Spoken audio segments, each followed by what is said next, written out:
Okay, இந்த video பதிவு ரொம்ப முக்கியமான ஒரு பதிவு. ஸோ இந்த ஆண்டு வந்து நீட் தேர்வு எழுதிய அதாவது முதுநிலை தேர்வு எழுதிய மருத்துவர்கள் அண்டு அவங்களுடைய பெற்றோர்கள், ஸோ அவங்க வந்து தொடர்ந்து நம்ம சேனல் ஃபாலோ பண்ணுவீங்க. நம்ம சேனலை தொடர்ந்து ஃபாலோ பண்ணுங்க. டெலகிராம், இன்ஸ்டாகிராம், வாட்ஸ்அப் குரூப் எல்லாத்துலயும் வந்து ஜாயின் பண்ணிக்கோங்க. பெய்ட் கவுன்சிலிங் சர்வீசஸ் வந்து நாளையில இருந்து நம்ம ஸ்டார்ட் பண்ணலாம்னு ஒரு பிளான் பண்ணி வச்சிருக்கோம். அதற்கான அப்டேட் வந்து நம்ம வாட்ஸ்அப் குரூப்லயும் கொடுப்போம். நிறைய பேர் வாட்ஸ்அப் பண்ணியிருக்காங்க. நிறைய பேர் அடுத்தடுத்து கால் பண்ணிக்கிட்டே இருக்கீங்க. நிறைய பேர் கால் பிக் பண்ணாம இருந்தா கண்டிப்பா வந்து மன்னிச்சுக்கோங்க. ஏன்னா நம்ம அனலைஸ் பண்ணிக்கிருக்கோம். கண்டிப்பா நீங்க டெக்ஸ்ட் பண்ணிருங்க. சப்போஸ் கால் பிக் பண்ணலன்னா வாட்ஸ்அப்ல டெக்ஸ்ட் பண்ணிருங்க. டெக்ஸ்ட் பண்ணும்போது உங்களுடைய பர்சன்டைல், உங்களுடைய நீட் ரேங்க் போட்டுருங்க. கண்டிப்பா அதை நான் பார்த்துட்டு திருப்பி உங்களுக்கு டெக்ஸ்ட் ஆர் கால் வந்து கண்டிப்பா பண்ணுவேன். ஓகே, ஸோ இந்த வீடியோ முழுக்க வந்து நம்ம இந்த வருஷம் எடுத்த பர்சன்டைலுக்கு கடைசி லாஸ்ட் இயருக்கு என்ன மாதிரி மார்க் வந்துச்சு, என்ன மாதிரி வந்திருக்கலாம் அப்படின்றதான் பார்ப்போம்.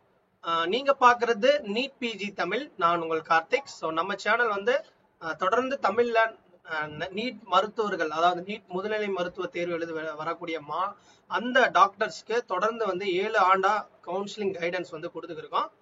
நிறைய டாக்டர்ஸ்க்கு கவுன்சிலிங் கைடன்ஸ் எவ்ரி இயர் கொடுத்து மோஸ்ட்லி உங்களுக்கு சீட் எடுக்கிறதுக்கான வழிகளை நம்ம சரியான முறையில் பண்ணிக்கிறோம். உங்களுக்கு வந்து அது தேவைப்பட்டால் கண்டிப்பா எங்களை வந்து நீங்க தொடர்பு கொண்டு என்னுடைய குரூப்லயே நீங்க இணைந்துக்கலாம். ஓகேவா? அது உங்களோட மார்க் எல்லாத்தையும் பேஸ் பண்ணி தான் நாங்க வந்து என்ரோல்மெண்ட் பண்றது. ஓகேவா? ஓகேங்க. லாஸ்ட் இயர் நம்ம வச்சு பாக்குறதுக்கு முன்னாடி இந்த இயர் டோட்டலா கிட்டத்தட்ட நேத்து விட்டு அந்த ரேங்க், அந்த லிஸ்ட் ரிசல்ட்ல 2,16,085, அதாவது 0.009248 வரையும் பர்சன்டைல் இருக்கு. 2,16,093 டாக்டர்ஸ் வந்து இந்த லிஸ்ட்ல ரிசல்ட்ல வந்து அவங்க இது பண்ணிருக்காங்க.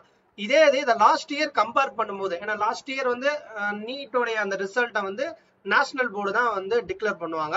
அதுல வந்து ஆப்ஷன் லிஸ்ட்லாம் நமக்கு கொடுத்துருந்தாங்க. எத்தனை பேர் வந்து ஆப்ஷன் ஆனாங்க, நாங்க அதெல்லாம் வந்து டிடெக்ட் பண்ணா கடைசியா லாஸ்ட் இயர் நெகட்டிவா முடிஞ்சது 40 மார்க் வரையும், -40 வரையும் போயிருக்கு. அந்த ரேங்க்னு ஓவராலா எடுத்தா 2,517. ஸோ அப்பியர் ஆனது 2,503 வரையும் வந்து காட்டுது. ஓகேவா? ஸோ இந்த ரேங்க் வந்து எப்பவுமே டிஃபர் ஆகும். ஸோ இதுல டிஃபரன்ஸ் எடுத்துக்கிட்டா லாஸ்ட் இயருக்கும் இந்த இயருக்கும், அதாவது ஆப்சண்ட மட்டும் நான் வந்து டிடெக்ட் பண்ணும்போது இந்த வருஷம் 15,000 டாக்டர்ஸ் வந்து அதிகமாவே தெரியுறாங்க. 15,582.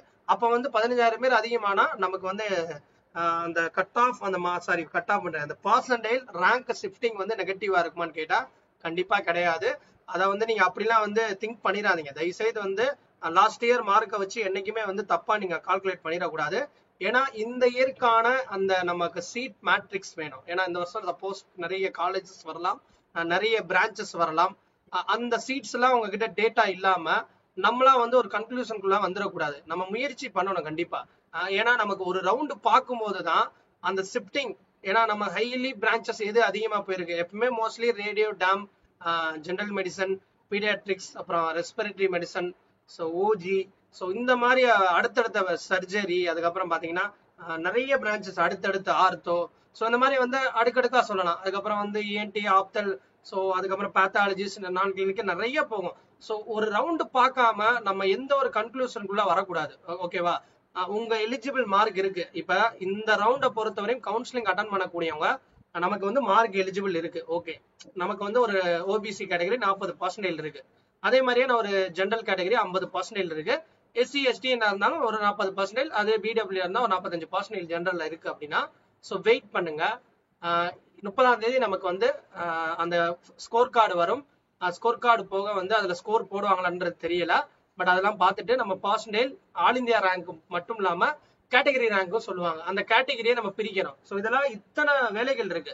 ஸோ அதெல்லாம் பிரிச்சுட்டு நம்ம ஓரளவு வந்து கால்குலேட் பண்ணிடலாம். ஓகே, ஸோ ஓகேங்க. லாஸ்ட் இயருடைய மார்க்கை வச்சு பார்க்கும்போது 100% இருக்கிறவங்க இந்த வருஷம், அதாவது லாஸ்ட் இயருக்கு ஒரு 725 மார்க் வரையும் வருது. அதே இது வந்து அடுத்த ஒரு கேண்டிடேட் 2 பேரும் வந்து 100% வந்திருக்காங்க. 2 பேருமே ஃபுல்லா பர்சன்டேஜ் எடுத்திருக்காங்க. அதுல வந்து பாத்தீங்கன்னா இவங்களுக்கு வந்து ரேங்க் மட்டும் கொஞ்சம் வேரி ஆகுது. So 2 rank all India rank வருது. பட் இது வந்து நமக்கு வந்து ஆல் இந்தியா இந்த வருஷம் போடும்போது தான் தெரியும். ஓகேவா? ஸோ அதே மாதிரி இவங்களுக்கு வந்து ஒரு 721 வரை வருது. பர்சன்டேஜ் வந்து பாத்தீங்கன்னா சேமா வருது. அதுக்கப்புறம் பாத்தீங்கன்னா அடுத்தடுத்து வரும்போது நிறைய வந்து உங்களுக்கு இவங்களுடைய பர்சன்டேஜ்க்கு ஏற்ற மாதிரி மார்க் வருது. ஸோ இது லாஸ்ட் இயர் வச்சு இதுல பாத்தீங்கன்னா இந்த டை பிரேக்கிங் சொல்லுவாங்கல்ல, ஒரே பர்சன்டேஜ் வரும்போது அவங்களுடைய கட் ஆஃப் வந்து ஒரே மாதிரியா வந்து லாஸ்ட் இயர்ல பாருங்க காட்டுது. பாத்தீங்கன்னா இந்த இடத்துல டை பிரேக்கிங்னா எல்லாருக்கும் எனக்கு தெரியும் நினைக்கிறேன், நார்மலைசேஷன். இப்போ ஒரே கட் ஆஃப் இருக்கும், ஒரே பர்சன்டேஜ் இருப்பாங்க. பட் அவங்களுக்கு எப்படி பிரிப்பாங்கன்னா அவங்களுடைய மேஜர் சப்ஜெக்டை வச்சு அதுல அவங்க எவ்வளவு பர்சன்டேஜ் எடுத்திருக்காங்க. ஒரு எக்ஸாம்பிளுக்கு பயாலஜி, கெமிஸ்ட்ரி, பிசிக்ஸ் இந்த மாதிரி யூஜிக்கு பண்ணும்போது, ஸோ நீங்க நீட் பிஜில வந்து என்ன மாதிரி சப்ஜெக்ட் இருக்கும் மேஜரா, அதுல சப்ஜெக்ட் 1, சப்ஜெக்ட் 2, சப்ஜெக்ட் 10 வரையும் வந்து அவங்க எடுப்பாங்க. இது ஆல்ரெடி உங்களுக்கு பாத்தீங்கன்னா நமக்கு நீட்டோடைய பிஜி உடைய நார்மலைசேஷன்ல தெளிவா சொல்லியிருப்பாங்க. ரிசல்யூஷன் ஆஃப் தட் டை அப்படின்ற ஒரு ஹெட்டிங்ல வந்து தெளிவா மென்ஷன் பண்ணிருப்பாங்க. அதை யாராவது போய் தயவு செய்து எடுத்து பாருங்க. ஒரே பர்சன்டேஜ்ல இருக்கும்போது, ஒரே கேட்டகரியில இருக்கும்போது, ஏன்னா ஒரே பர்சன்டேஜ் ஒரே கேட்டகரியில இருக்கும்போது அவங்களுக்கு வந்து பாத்தீங்கன்னா ஒரே மார்க் வந்து இருக்கும். ஸோ அவங்க ஒரே மார்க் இருக்கும்போது ஆனா அவங்களோட ரேங்க் வேரி ஆகும். இது எப்படி வேரி பண்றாங்கன்னா அவங்களுடைய அந்த மேஜர் சப்ஜெக்ட்ல அவங்க எடுத்த பர்சன்டேஜ்ல 2 பேருக்கும் பார்ப்பாங்க.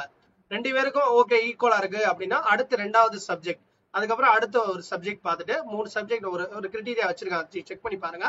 அதுக்கப்புறம் சப்ஜெக்ட்ல அவங்களால டை பண்ணல, ஸோ அந்த டை பிரேக்கிங்ன்றது ஒர்க் அவுட் ஆகல அப்படின்னா கடைசியா வந்து கேண்டிடேட்டோடைய அந்த ஏஜோட லிமிட்டை பேஸ் பண்ணி அவங்களுக்கு வந்து ரேங்கை வந்து மேல, அதாவது ரேங்க் வந்து டாப்ல இருந்து ரேங்க் கொண்டு வருவாங்க. ஓகேவா, டாப்னா ஹையர் ரேங்க் கிடையாது, மேல இருந்து. இப்ப பாத்தீங்கன்னா 22, 23, 24 லாஸ்ட் இயர் நான் ஆல் இந்தியா ரேங்க் வச்சு நான் சொல்றேன். ஓகேவா, இந்த பர்சன்டேஜ்ல 3 பேர் இருக்கிறவங்க இதுல வந்து 22, 23, 24 வருவாங்க. ஓகேவா, சோ ஆனா ஒரே பர்சன்டேஜ்ல இருப்பாங்க, ஒரே கட் ஆஃப்ல இருப்பாங்க. பட் கட் ஆஃப் வந்து இந்த இயர் வந்து அவங்க சொல்லல, கட் ஆஃப்க்கு பதிலா பர்சன்டேஜ். ஓகேவா, சோ இது உங்களுக்கு விளங்கி இருக்கும்னு நினைக்கிறேன். ஓகேங்க, சோ இந்த எக்ஸலை வந்து நம்ம வந்து ஒரு டிரைவ்ல வந்து அப்டேட் பண்றோம். நீங்க வந்து இந்த டிரைவ்ல உங்களுடைய பர்சன்டேஜ்ல வச்சு ஜஸ்ட் உங்களுடைய ஆல் இந்தியா ரேங்க், உங்களுடைய மார்க் வந்து இந்த ரேஞ்சஸ்க்குள்ள அப்ராக்சிமேட்டா வரதுக்கான சான்சஸ் இருக்கு.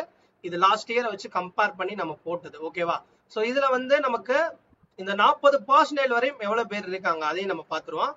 அதாவது எலிஜிபிள் ஆனவங்க, சோ எலிஜிபிள் ஆனவங்க எத்தனை பேருன்னு பார்ப்போம். 40% வரையும்.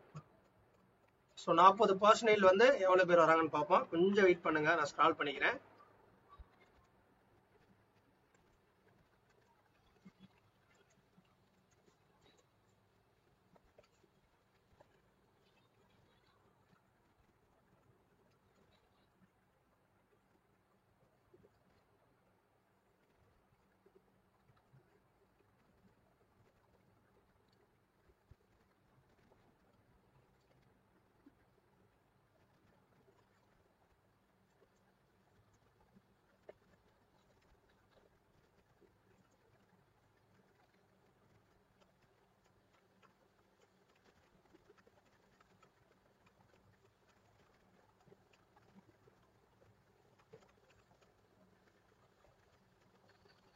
ஏன்னா டேட்டாஸ் நிறைய இருக்கு, இவ்வளவு டைமிங் ஆகுது. கொஞ்சம் வெயிட் பண்ணுங்க. நம்ம அந்த 40% வந்து எவ்வளவு பேர் வந்து இருக்காங்க, 40% வரையும் இந்த எலிஜிபிலிட்டி மார்க்னு சொல்றேன்ல, அது வரை எவ்வளவு பேர் இருக்காங்க.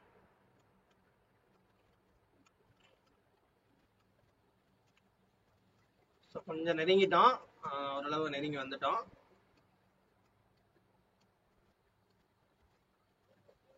ஓகே, 40%, அதாவது கடைசியா பாத்தீங்கன்னா 40.1337545. 7 டிஜிட்ல வந்து நமக்கு அந்த டெசிமல் முடியும். 1,29,922 நீட் ரேங்க் முடியுதுங்க. ஓகேவா, அப்ப வந்து 1,29,920 பேர் வந்து எலிஜிபிளா அப்படின்னு கேட்டா, பட் இதுல வந்து ஜெனரல் கேட்டகரி யாருன்னு தெரியாது. அந்த ஜெனரல் கேட்டகரி எத்தனை பேரு அப்படின்றத டிசைட் பண்ணணும். ஸோ அந்த ஜென்ரலை தவிர மற்ற எல்லாருமே இந்த 40க்குள்ள இருந்தீங்கன்னா எலிஜிபிள் தான். பட் இந்த 12,900 அதாவது 1,29,920 இன்னும் வந்து நமக்கு குறையும் போது ஆல் இந்தியா ரேங்க் உடைய அந்த வேரியேஷன் இருக்கும். ஓகே, ஜஸ்ட் இந்த டேட்டா உங்ககிட்ட ஷேர் பண்ணணும், பகிர்ந்துக்கிறணும். நீங்க உங்களுடைய கட் ஆஃப், உங்களோட பர்சனலுக்கு என்ன மாதிரி ஸ்கோர் வரும்னு தெரிஞ்சுக்கிறதுக்கு தான் அந்த வீடியோ நான் அப்டேட் பண்ணேன். ஸோ நெக்ஸ்ட் அடுத்தடுத்த வீடியோல எல்லாரும் எதிர்பார்க்கக்கூடிய அந்த ஒவ்வொரு பிரான்ச்சுக்கும் என்ன மாதிரி பாசிட்டிவ், ஃபர்ஸ்ட் ரவுண்ட் என்ன மாதிரி பாசிட்டிவ் ஷிஃப்டிங் இருக்குமா, இல்ல நெகட்டிவ் ஷிஃப்டிங் இருக்குமா, அடுத்தடுத்த ரவுண்ட்ல நமக்கு என்ன மாதிரி சீட்ஸ் வந்து நம்ம கிராக் பண்ணி எடுக்கலாம் அப்படின்ற ஒரு ஐடியா உங்களுக்கு தேவைப்படும். ஸோ எங்களுக்கும் கொஞ்சம் டைமிங் வேணும், நாங்க எடுத்துட்டு கண்டிப்பா அப்டேட் பண்ணிக்கிட்டே இருப்போம். தொடர்ந்து நம்ம சேனலை ஃபாலோ பண்ணிக்கிட்டே இருங்க. பெய்ட் கவுன்சிலிங் சர்வீசஸ் கூடிய விரைவில் நம்ம அப்டேட் பண்ணுவோம், கவலைப்படாதீங்க. நாளையில இருந்து நம்ம ஸ்டார்ட் பண்றதுக்கான ப்ராசஸ் பண்ணிருக்கோம். பட் நாளைக்கு வந்து காண்டாக்ட் பண்ணுங்க. இப்போதைக்கு நீங்க குரூப்ல ஃபாலோ பண்ணிட்டே வாங்க. வாட்ஸ்அப் பண்ணுங்க. உடனே மெசேஜ் போனவனே ரிப்ளை வரல சார், உடனே என்ன சார் ரிப்ளை பண்ண மாட்டேங்க அப்படிலாம் நினைச்சிடாதீங்க. கண்டிப்பா உங்களை நீங்க மெசேஜ் பண்ணீங்கன்னா கண்டிப்பா உங்களுக்கு நான் ரிப்ளை பண்ணுவேன். உடனே பண்ண முடியாது, ஏன்னா நிறைய பேர் எனக்கு மெசேஜ் பண்றதுனால ஒன் பை ஒன்னா தான் நான் பார்த்து அப்டேட் பண்ண முடியும். கண்டிப்பா அப்டேட் பண்ணுவேன். அதே மாதிரி வந்து கட் ஆஃப், அதாவது பர்சன்டேஜ் கம்மியா இருக்கிறவங்களுக்கு அடுத்து வந்து நமக்கு வாய்ப்பு இருக்குமா, பர்சன்டேஜ் வந்து நமக்கு 0% குறைப்பாங்களா அப்படின்றதெல்லாம் ஃபர்ஸ்ட் ரவுண்ட் முடிஞ்சதுக்கு அப்புறம் தான் அதெல்லாம் நம்ம டிசைட் பண்ண முடியும். ஸோ ஹோப்ஃபுல்லி நீங்க வெயிட் பண்ணுங்க.